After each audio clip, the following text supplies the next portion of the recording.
The problem right now with the SVP MVP train is that characters that deal damage and heal, like you saw a lot of Ultron SVP and MVP and a lot of Jeff MVP and SVP, the characters that do both deal damage and heal are always going to be SVP and MVP. No disrespect, it does not mean you played the best. It just means you pandered to the algorithm. Loki and Luna are still tied as the best strategists in the game. The ultimate charge nerf for Loki is like, yeah, it definitely, you know, it's there, but it's still hard to notice. Loki can get that ult so fast, bro. Loki's runes still disgusting. They haven't changed the timer on that since the initial 5 seconds. Not enough, man. Loki runes, the crystals are the best ability in this game. Shut down ultimates, reset all your HP bars for everybody in danger. It's a safety zone if you see it on the ground. That is a crazy ability to have as a strategist. Like that's, and 3 different zones, by the way, not just on yourself. Luna's essentially a hit scan demon now. Her damage is crazy. Her healing output while she's clapping is insane. If you're playing Luna and you say to your team, I'm clapping, if you hear that, walk forward. It's a laser beam through. Your team should send it during that call out. Send it during that call out. I think you could argue that Invis is S now. You know, the change, like people are like the change to her ability is good and all. It doesn't really change the like stat lines of her. It does make it a little easier to get more healing. The fact that your outward push of your little throw back and forth, your boomerang does more healing. It's whatever. It's better for sure. But you know, Invis is just great. Does a ton of damage, has a ton of utility in her kit, her shield, her right click, invisible. I think it's not invisible boundary, Guardian shield. I can't even remember. I think it's Guardian shield. Is really good. If you put that on a torch who's decent consistently, really good. Make sure you press the F button after you put that shield out. Call it back when you don't need it. But please, that is the best ability you have. Use that all the time. You should be placing it and calling it back, almost like what you do with Emma.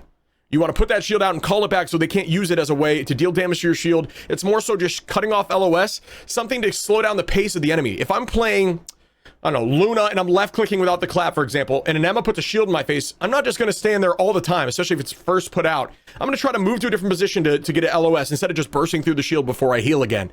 That ability, the fact that it forced me to walk away, is value, and you could do that with Guardian Shield, with Invis as well, but don't just keep it out there all the time. I see Invis in low ranks.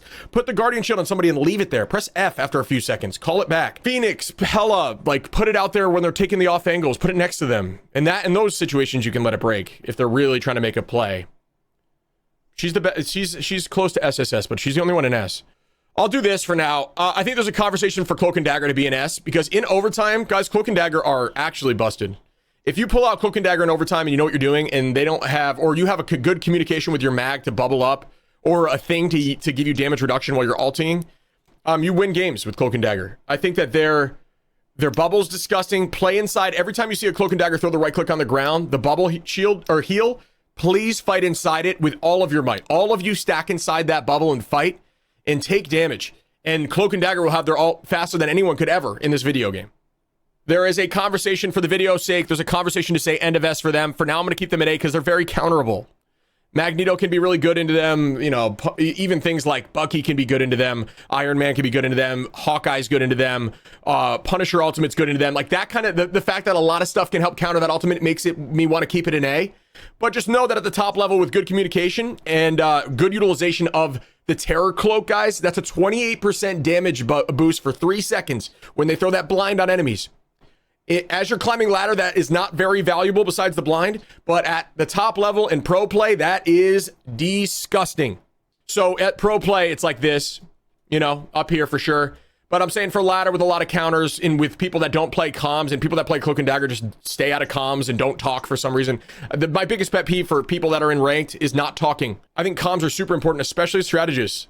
If you guys double ult, you lose the game, which is annoying to put that much pressure on you, but it's a fact. Ultron's just is good. He got a bit of a nerf with his movements, like amount of time in movement speed from 8 to 6 seconds. Still good. Problem with Ultron is he needs triple.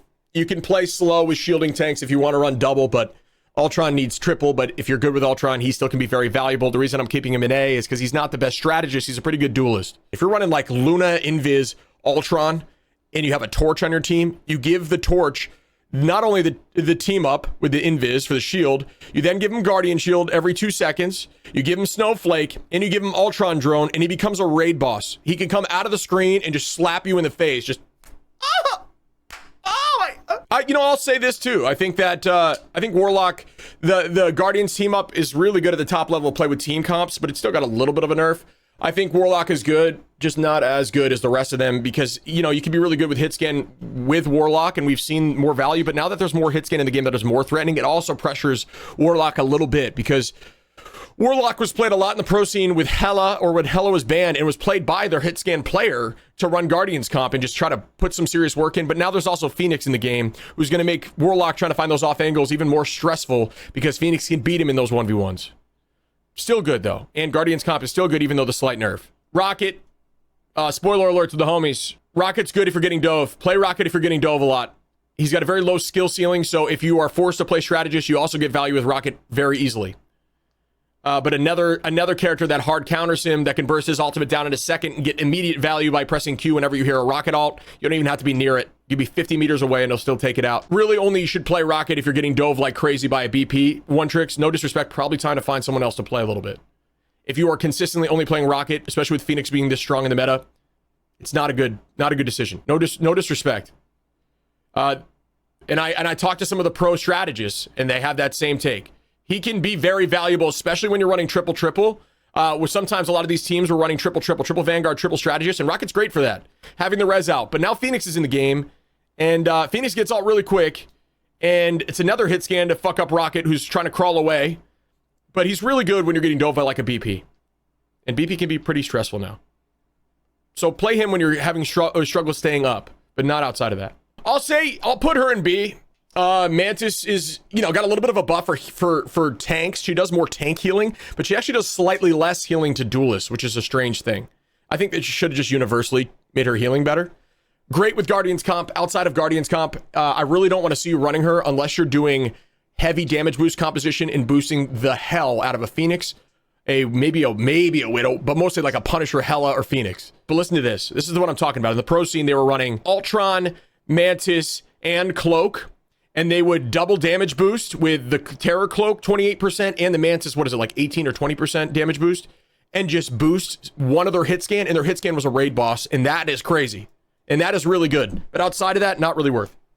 Guardians comp, she's great. She's played by one of the duelists every time. Outside of that, not played in the top level of play. Jeff, guys, Jeff mains, you're a different breed. I love you guys, and I hate you guys with a passion of 100 suns, dude. Jeff is not a great healer right now.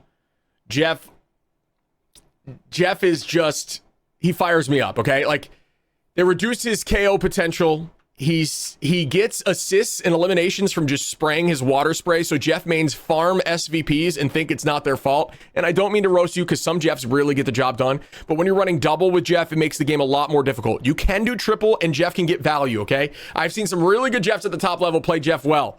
This is not Jeff's season though. They messed with him. They're trying to turn him into a healer and he's just not good enough. I would have wished they switched him to a duelist. That would have made more sense to me. And found a way to make that more viable. He can be good in triple though, and his ult's all right still, but there's so many counters to it, dude. Like, when we started the season, we had 6 consecutive Jeff games. We had one ult that KO'd one person, 6 different Jeffs, guys, and that was off Reset of Eternity and One Above All, and those are good Jeffs. It's just like Emma's a counter, things being played all the time now. Big ults are tearing it up. Even like Loki with triple clones, you just shoot twice at Jeff with triple clone and he gets KO'd.